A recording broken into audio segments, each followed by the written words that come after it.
الحمد للہ رب العالمین والصلاة والسلام علی سید المرسلین اما بعد فاعوذ باللہ من الشیطان الرجیم بسم اللہ الرحمن الرحیم۔ الحمد للہ تعالی آج ہمارے شرعی مسائل اور ان کا حل سوال جواب کی صورت میں، جس کا آج یہ 23واں سلسلہ ہے، بحمد تعالی پچھلے 22 دروس میں تقریباً 150 سے زائد سوالات کے جوابات گوش گزار کیے جا چکے۔ آپ کے ذہن میں سوالات ہوں تو آپ بھی سوالات کر سکتے ہیں، کچھ آگے آ جائیے،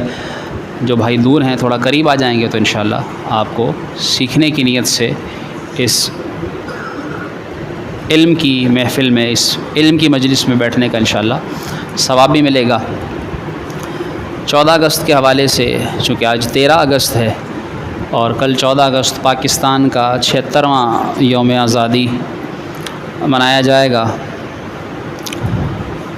اس اعتبار سے آپ کے ذہن میں ہوں تو وہ بھی سوالات آپ کر سکتے ہیں۔ کچھ سوالات میرے پاس ہیں، ان کے میں اولاً سوال بھی اور جوابات بھی آپ کے گوش گزار کرتا ہوں۔ پہلا یہ سوال کہ میوزیکل ملی نغمے، جس کو ہم ترانہ کہہ لیں یا ملی نغمہ کہہ لیں، تو کیا یہ میوزیکل انسٹرومنٹس کے ساتھ ایسے موسیقی والے آلات کہ جن میں ساز ہو، طرب ہو، تو ان کے ساتھ کیا یہ سننا یا گانا یہ جائز ہے یا ناجائز؟ یاد رکھیے کہ اس کے متعلق علماء نے واضح یہ لکھا ہے کہ میوزک کے ساتھ چاہے وہ ملی نغمہ ہو، ملی نغمہ تو چلیں ایک وطن کی محبت میں ہے، حتیٰ کہ اگر نعت بھی کوئی میوزک کے ساتھ سنتا ہے تو وہ بھی ناجائز و حرام ہے۔ تو آپ دیکھیے کہ پورے ملک کے اندر اس موقع پر معاذ اللہ میوزک کے ساتھ ملی نغمہ سنا جاتا ہے، اور لوگ اس کو سمجھتے ہیں کہ یہ وطن کی محبت کا ذریعہ ہے۔ حالانکہ وطن کی محبت جو ہے وہ جب ملک کی ترقی کے لیے کام کرنے کا موقع آتا ہے اس وقت یاد نہیں آتی۔ ملک کی محبت اس وقت یاد نہیں آتی کہ جب ہم اپنے ہی ملک کے اندر، اپنے ہی شہر کے اندر، اپنے ہی محلے کے اندر، اپنی ہی گلی کے اندر جھگڑا بھی کر رہے ہوتے ہیں، کچرا بھی پھیلا رہے ہوتے ہیں۔ اس وقت ملک کی محبت ایک طرف ہو جاتی ہے، اور صرف ملی نغمے سننے یا سنانے میں ہمیں، یا پاکستان کی محبت میں بیج لگا لینے یا جھنڈا لگا لینے سے ہم یہ سمجھتے ہیں کہ محبت کا اظہار ہوگا۔ بے شک یہ اظہار کے طریقے ضرور ہیں، لیکن ملک کی محبت میں ناجائز کام کرنے کی اجازت شریعت نہیں دیتی۔ آپ صلی اللہ تعالیٰ علیہ وآلہ وسلم نے اس سے ممانعت فرمائی اور فرمایا کہ یہ مجھے جو ہے وہ صلیب اور جو چیزیں آلات اور موسیقی سے متعلق ہیں انہیں توڑنے کا حکم دیا گیا ہے۔ اور جب جو ہے وہ بانسری بجائی گئی تو شیطان نے اس پر خوشی کا اظہار بھی کیا۔ تو یاد رکھیے کہ یہ ایک شیطانی آلات ہیں، اور اس طرح جو ساز و طرب کے ساتھ جو ہے وہ گانے بجائے جاتے ہیں وہ حرام، ملی نغمے ہوں چاہے وہ قومی ترانے ہوں، تو یہ ناجائز ہیں۔ عند الشرع یہ منع ہے، بنا جو ہے وہ کسی ساز کے، میوزک کے ملی نغمے یا ترانے پڑھ یا گائے جا سکتے ہیں۔ درود شریف پڑھیے، اللہم صلی علی سیدنا و مولانا محمد و علی آل سیدنا و مولانا محمد وبارک وسلم وصلی علیہ۔ اسی طرح ایک اور سوال 14 اگست کے متعلق، بہت سے جو ہے وہ اسکولز کے اندر خاص طور پر یا کسی فنکشن میں، یا ویسے لوگ جو ہے وہ کل کا دن آپ دیکھیں گے روڈز پر جب آپ نکلیں تو بہت سے لوگ معاذ اللہ نہ صرف بچے، خواتین بھی، نوجوان لڑکے لڑکیاں اپنے چہروں کے اوپر جو ہے وہ پینٹ کرواتے ہیں اور پاکستان کا جھنڈا بنواتے ہیں۔ یا اسی طرح میں نے سنا ہے کہ کرکٹ کے موقع پر بہت سے لوگ اپنے چہرے پر پینٹ کروا لیتے ہیں، اور ویسے بھی اس کے علاوہ یہ جو ٹیٹوز بنائے جاتے ہیں کھال کے اندر، تو ٹیٹوز بنوانا بھی ناجائز ہے۔ اسی طریقے سے یہ پینٹ جس میں ایک جرم بن جاتا ہے، اور اگر تو اس سے چہرہ بدنما لگے، یعنی چہرہ ہی بگڑ جائے، بعض لوگ ایسی پینٹ بھی کرواتے ہیں پورے چہرے کے اوپر کہ اپنا چہرہ دکھائی نہیں دیتا اور چہرہ بدنما لگتا ہے، اور اسی کو جو ہے وہ فیشن سمجھا جاتا ہے۔ تو اگر تو چہرہ بدنما لگے تو یاد رکھیے کہ اس طرح کا پینٹ کروانا چہرے پر یہ ناجائز ہے۔ اس کی وجہ علماء نے یہ بیان فرمائی کہ یہ گویا مصلح ہے،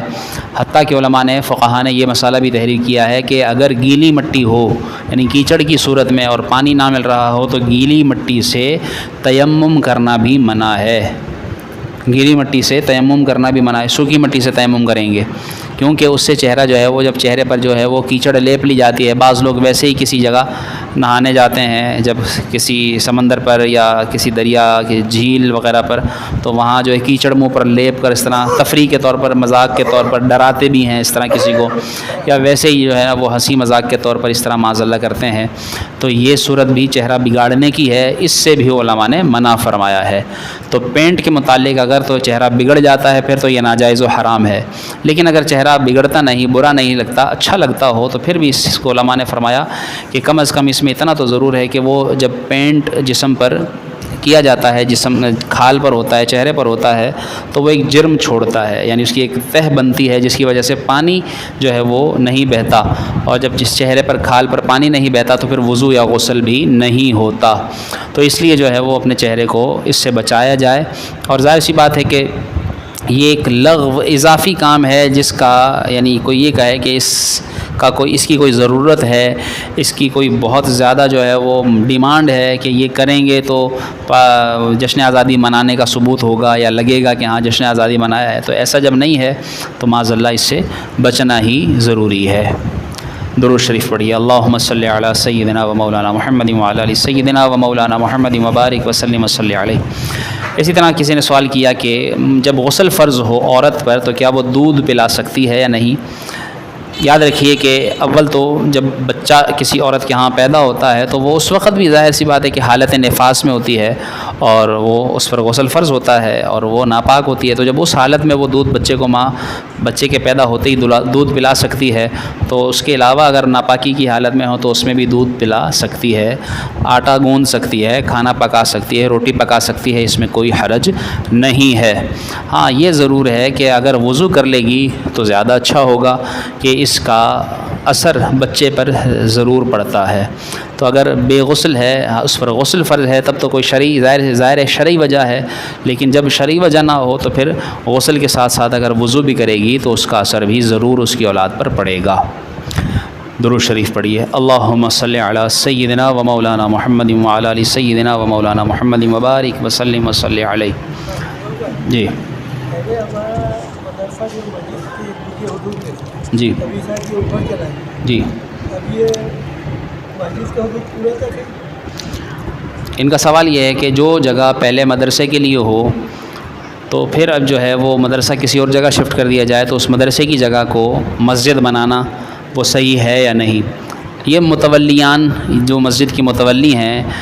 ان کے ذمہ ہے. اگر تو وہ اس جگہ کو, اور وہ جگہ جو ہے وہ جائز ہو, یعنی اس کی خریداری کی گئی ہو جائز طریقے سے یا سرکاری طریقے سے, یا ویسے اس پر کوئی قانونی جو ہے وہ الزام نہ آتا ہو, تو پھر ایسی صورت میں اگر وہ مدرسے کو مسجد میں شامل کر دیں گے تو پھر ایسی جگہ ظاہر ہے کہ وہ مسجد ہی کہلائے گی, مسجد کہلائے گی. لیکن اگر وہ کسی نے جگہ دی ہی مدرسے کے لیے تھی یا پہلے اس کو مدرسے کے لیے وقف کر دیا گیا تھا, تو اس وقف شدہ جگہ کو پھر اب مدرسے کے لیے مسجد کے لیے نامزد نہیں کر سکتے. یعنی جو مسجد کے لیے جگہ وقف ہے وہ مسجد رہے گی, اس کو مدرسہ نہیں بنا سکتے. جو مدرسہ ہے اس کو مدرسے کے لیے رکھیں گے, اس کو مسجد نہیں بنا سکتے. تو اب یہاں کی جو ہے وہ اب یہ متولیان فیصلہ کریں گے کہ یہ آیا کہ اس کو مسجد میں شامل کریں گے یا نہیں کریں گے. یعنی میرے خیال سے جو اب تک میرے علم میں ہے وہ یہی ہے کہ یہ مدرسہ ہی رہے گا, اس پلر تک یہ مدرسہ ہی ہے, اس طرف کی جگہ وہ جگہ مسجد نہیں ہے. مسجد نہیں ہے, مسجد یہ پلر سے اس طرف ہماری مسجد ہے, اور مسجد اس طرف پلر سے اس طرف جو ہے وہ ہمارا یہ مدرسہ ہے. تو اس کو مسجد میں یوں شامل کیا گیا ہے کہ ہماری صفیں یعنی سیدھی ہو جائے, ایک خوشنمائی آ جائے, لیکن وہ حصہ مدرسے کے طور پر ہی ہے, اور وہاں پر جو ہے وہ باقاعدہ لکھ کر بھی لگایا جائے گا کہ یہ حصہ مدرسے میں ہے, تاکہ بعد میں آنے والے بھی اس کو کہیں مسجد نہ سمجھیں. اور نماز پڑھتے ہوئے بھی ظاہر سی بات ہے جو جگہ ثواب مسجد میں خاص پڑھنے کا ملے گا وہ اس جگہ پر نماز پڑھنے کا ثواب نہیں ملے گا. صلو علی الحبیب صلی اللہ تعالی علی محمد صلی اللہ علیہ وسلم.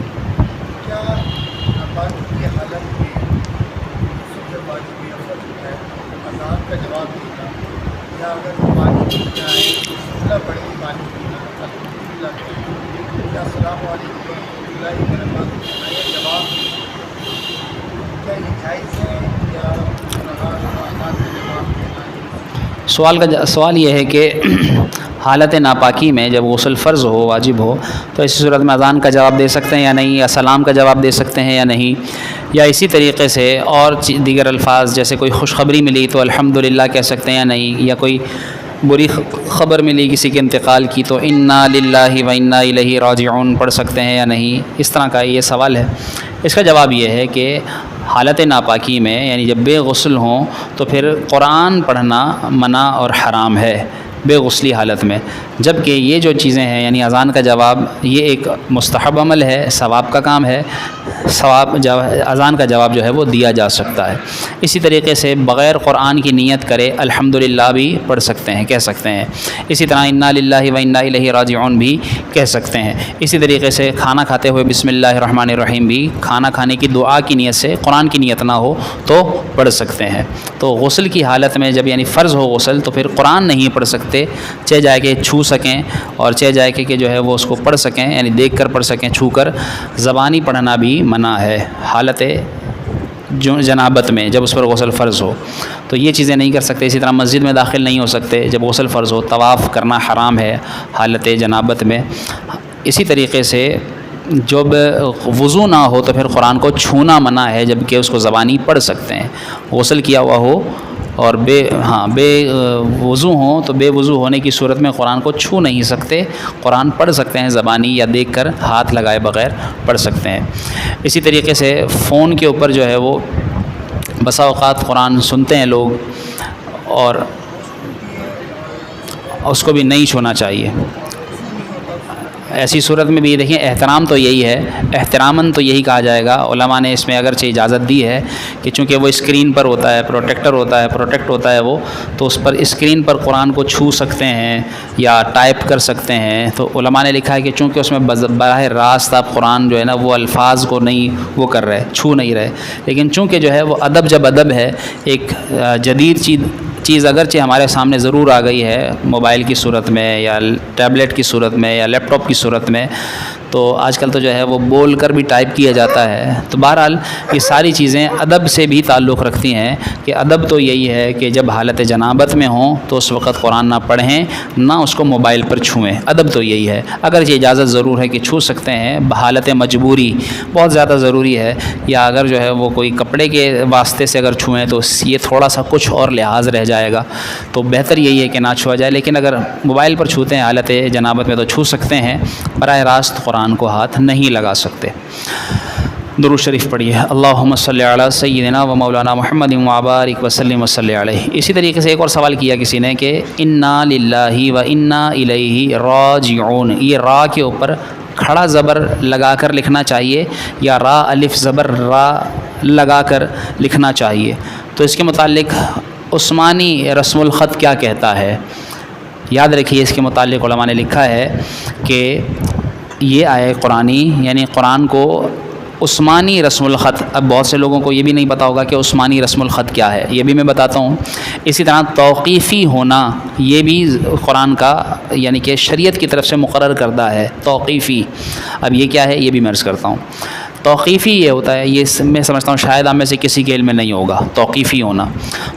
ہونا یہ ہے کہ جیسا اللہ کی طرف سے بتایا گیا اور جیسا رسول اللہ صلی اللہ علیہ وسلم نے فرمایا اس کو باقاعدہ اسی طرح لکھا گیا، اور اس خط کو یعنی اس اسٹائل آف رائٹنگ کو عثمانی رسم الخط کہا جاتا ہے۔ جس طرح ہمارے ہاں جو ہے وہ اب انگلش لکھی جاتی ہے، بھئی وائی کو یوں لکھیں گے، او کو گول لکھیں گے، یو کو یوں لکھیں گے۔ اسی طریقے سے ہمارے ہاں اردو کا رسم الخط یہ ہے کہ تم لکھیں گے تو تے چھوٹی بنائیں گے، پھر میم اس کے ساتھ بڑی بنا دیں گے، تو یہ رائٹنگ کا طریقہ۔ اسی طرح عربی کے اندر جب رائٹنگ کا طریقہ یہ ہے کہ قرآن کو اسی طرح لکھنا ہے جس طرح حضرت عثمان غنی رضی اللہ تعالیٰ عنہ نے لکھوایا تھا، تو وہ عثمانی رسم الخط اس کے مطابق قرآن لکھنا فرض ہے۔ اگر کسی نے اس کے برعکس لکھا، جیسے راجعون کو اگر کوئی الف کے ساتھ لکھتا ہے، کیونکہ یہ جو ہے وہ الف کے ساتھ لکھنا یہ عثمانی رسم الخط نہیں ہے، یہ اردو کا طریقہ ہے۔ اسی طریقے سے بسم اللہ الرحمن الرحیم کے اندر رحمان کے الف کے ساتھ لکھنا یہ بھی منع ہے، اس کے اوپر کھڑا زبر لکھنا ہوگا۔ اسی طرح جو ہے وہ بہت سارے ایسے الفاظ ہیں قرآن کے، جس طرح اللہ اکبر اس کے اوپر کھڑا زبر لگا کر لکھنا یہ لازمی ہے اگر اس کو قرآن کی آیت کی صورت میں لکھا جا رہا ہے۔ تو یاد رکھیے کہ یہ عثمانی رسم الخط ہے، اور توقیفی یعنی شریعت کا مقرر کردہ ہے، تو اس لیے شریعت کے مقرر کردہ رسم الخط جو عثمانی ہے اس کے مطابق ہی قرآن لکھنا فرض ہے۔ تو اس کو اگر کوئی راجعون کو الف کے ساتھ لکھے گا تو یہ ناجائز و حرام ہے، اس پر بھی جو ہے وہ اس کو گناہ ملے گا۔ اس کو مسئلے کو ذہن میں رکھیے گا۔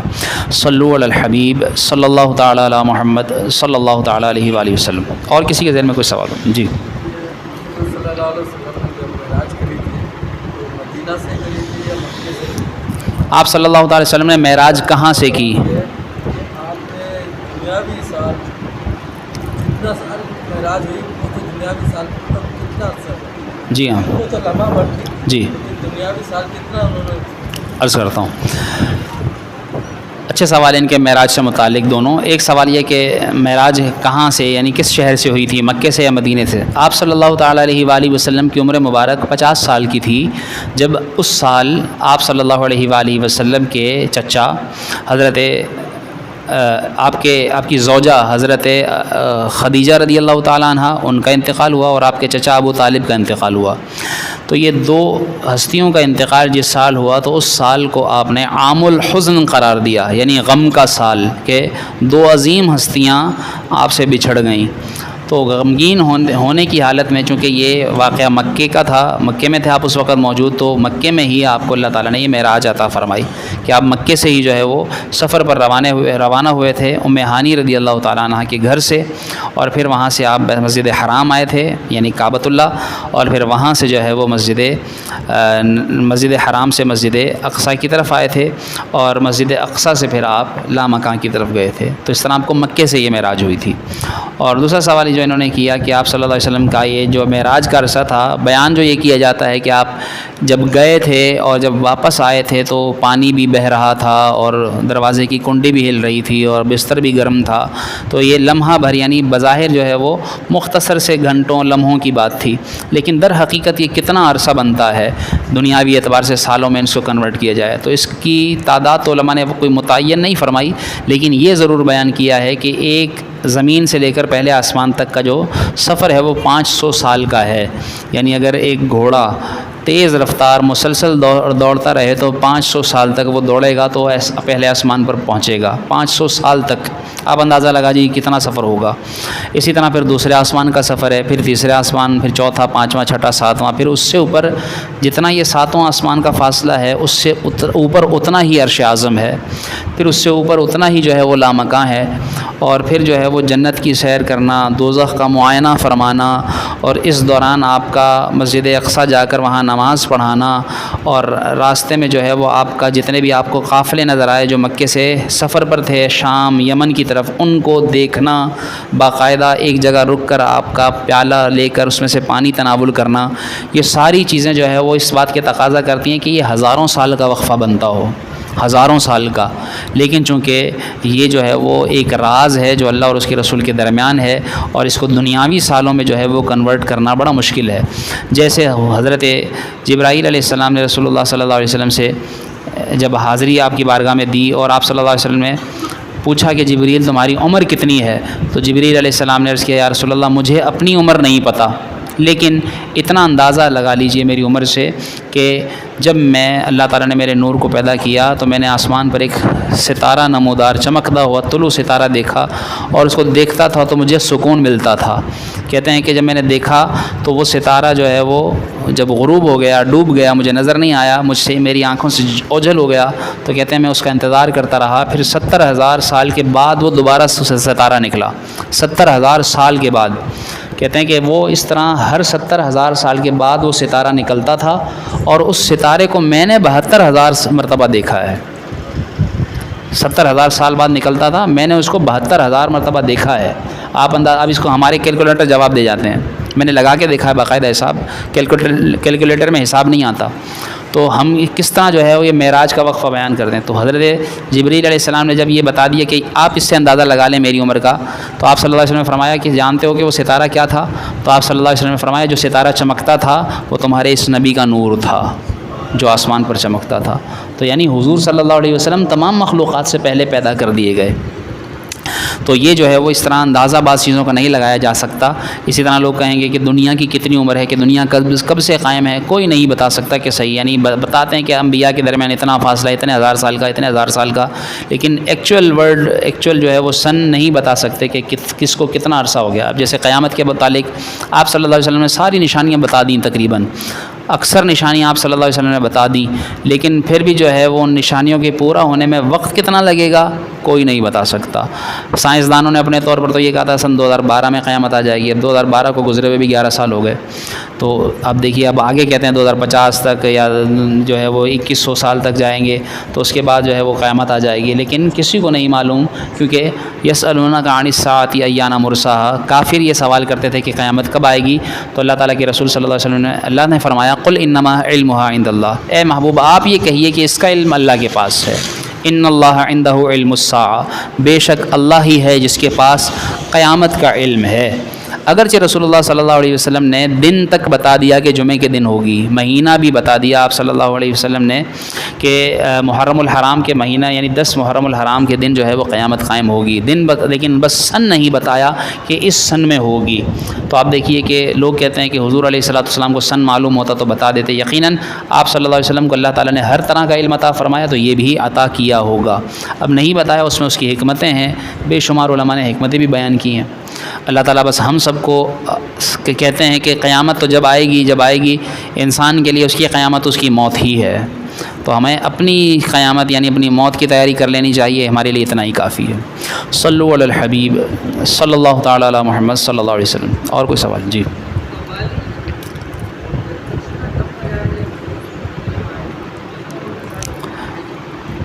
جب رسول اللہ صلی اللہ علیہ وآلہ وسلم مدینہ شریف تشریف لائے تھے اس وقت بھی بچیوں نے دف بجایا تھا، طلع البدر علینا من ثنیات الوداع، اور اس کا باقاعدہ ثبوت ملتا ہے۔ تو ایک دھب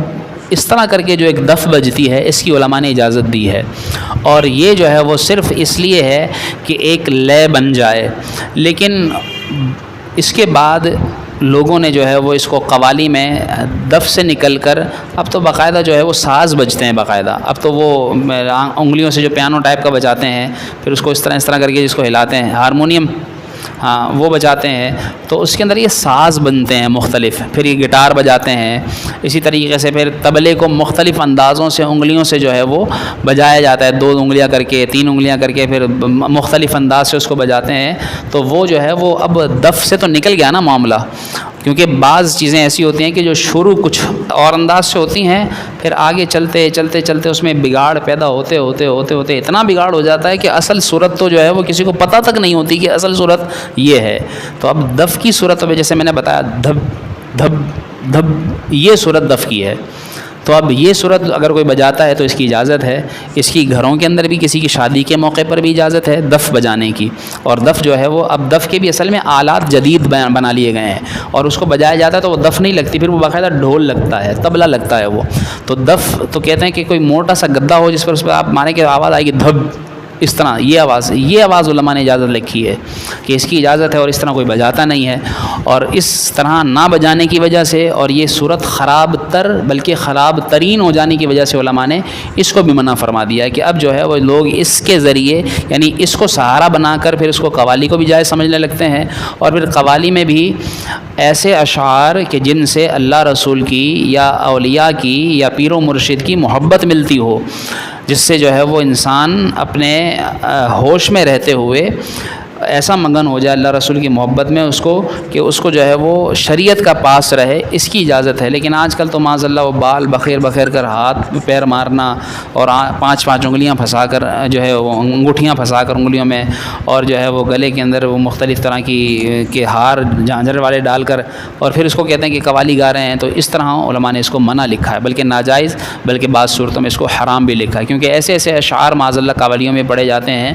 کہ جو ہے وہ شریعت کی حد سے بہت زیادہ آگے نکل جاتے ہیں، تو اس لیے جو ہے وہ علماء نے راستہ بند کر دیا کہ اس کو بھی نہ پڑھا جائے، یعنی قوالیوں کو بھی اس انداز سے کہ جس انداز سے شریعت کی خلاف ورزی ہو رہی ہے۔ تو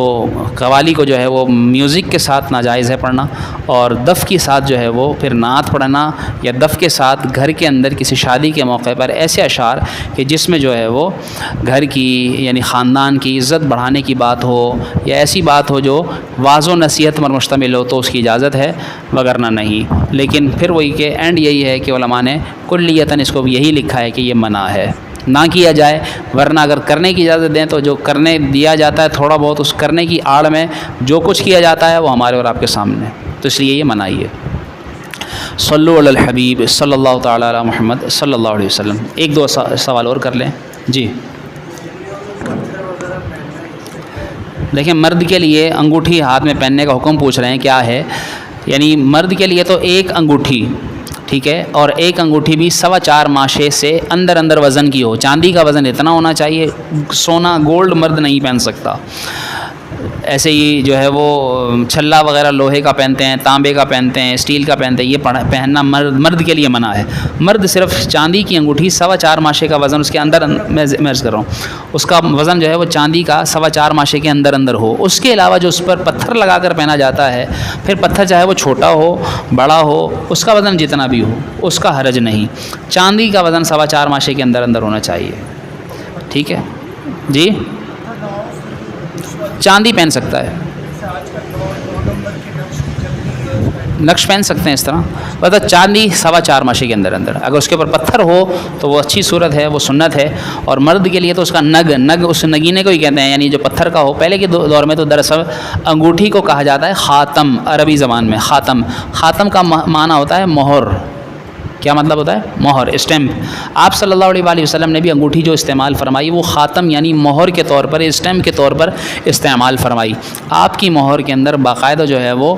مہر نبوت بھی اس کا نقش بنا ہوا تھا، اور آپ صلی اللہ علیہ وسلم اس کا نگ یعنی کہ پتھر اپنے ہتھیلی کی طرف رکھتے تھے، اور جب کوئی خط لکھتے تھے تو اس کو خط کے جو ہے وہ مہر کی صورت میں یوں اس پر چھاپتے تھے۔ تو یہ ہاتھ میں ہوتی تھی اس وقت، پہلے کے بادشاہوں میں ان کی مہر جو ہے وہ ہاتھ میں ہی رہا کرتی تھی، تو یوں استعمال تھا اس کا۔ تو وہ خوبصورت لگتی تھی، تو وہ پھر عورتوں میں شروع ہوئی، تو عورتوں کو جو ہے چونکہ ہر طرح کی زیب و زینت جائز ہے، اجازت ہے اس کی، تو پھر اس کی چلتے چلتے پھر وہ سونے کی پہننے لگی، تو پھر مرد بھی پہننے لگے۔ تو جس طرح آج کل تو شادیوں میں رواج یہی ہے کہ جو داماد کو جو ہے وہ سونے کی انگوٹھی ہی دی جاتی ہے، باقاعدہ پہنائی جاتی ہے، تو اس طرح سونا پہنانا مرد کو یہ حرام ہے، تو اس کے لیے چاندی کی اجازت ہے۔ عورتیں جو ہے وہ چاہے چھلا پہنے، لوہا پہنے، تانبا پہنے، سونا پہنے، چاندی پہنے، عورتوں کے لیے ہر طرح کی زیب و زینت کی اجازت ہے۔ مرد کے لیے اللہ تعالیٰ نے جنت کے اندر جو ہے وہ ہر طرح کی زیب و زینت جائز رکھی ہوگی، جنت کے اندر جو ہے وہ ہر طرح کا وہ اس طرح کا جو ان کو پسند آئے گا وہ پہنیں گے، ان کو پہنایا جائے گا باقاعدہ۔ صلو علی الحبیب صلی اللہ تعالی علی محمد صلی اللہ علیہ وسلم۔ ایک سوال اور کر لیجئے۔ پاکستان کا جو ترانہ ہے پڑھا جاتا ہے، یہ بھی میوزک کے ساتھ جی ہاں، اسکول کے اندر بھی، جی ہاں۔ اس کا پڑھنا کیسا ہے؟ دیکھیں سمپل سی وہی بات ہے نا کہ زبانی پڑھتے رہتے ہیں ایک بات میوزک کے ساتھ، لیکن اکثریت میں جس وقت ترانہ پڑھایا جائے گا جی 14 اگست میں، تو وہ بھی میوزک کے ساتھ، جی ہاں، اسے بھی سننا نہیں چاہیے، نہیں سننا چاہیے۔ سمپل سی بات ہے، اصل میں ہمیں ترانے سے وہ نہیں ہے، ترانہ تو ہماری سر آنکھوں کا تاج ہے، ہمارے ملک پاکستان کا ترانہ یہ تو بہت اچھا ہے، اس میں تو دعا ہے۔ یعنی آپ دیکھیں نا کہ ترانہ اول تو کوئی صحیح پڑھتا نہیں ہے، میں نے اسکولوں میں بڑے اسکولوں میں صحیح بتا رہا ہوں، میرا تجربہ ہے اسکولز کا، کالجز میں بھی دیکھا، یونیورسٹیز میں بھی دیکھا، آپ بڑے لوگوں سے جو ہے وہ ترانہ سن کر دیکھیے، ان کو اول تو ترانہ یاد نہیں ہوتا۔ چلو یاد نہ ہونا تو ایک کوئی عیب نہیں ہے، مشکل الفاظ ہیں اس کے، فارسی کے اندر اکثر اس کے الفاظ ہیں تو یاد نہیں رہتا یا یاد نہیں ہوتا، یاد ہوتا بھی تو انسان ایک لے میں پڑھتا ہے تو اس کو آ جاتا ہے، جب ویسے کوئی سنے گا نثر کے طور پر تو نہیں سنا سکے گا، لیکن جو جیسا بھی پڑھے اگر اس کو تو اس سے الفاظ پوچھیں گے نا آپ تو وہ سلطنت کو سلطنت پڑھ رہے ہوتے ہیں، منزل مراد کو منزل مراد پڑھ رہے ہوتے ہیں، شاد باد کو شاز باز پڑھ رہے ہوتے ہیں، ٹھیک ہے، اور اس طرح ترانے کے الفاظ باقاعدہ بگاڑ دیے گئے ہیں۔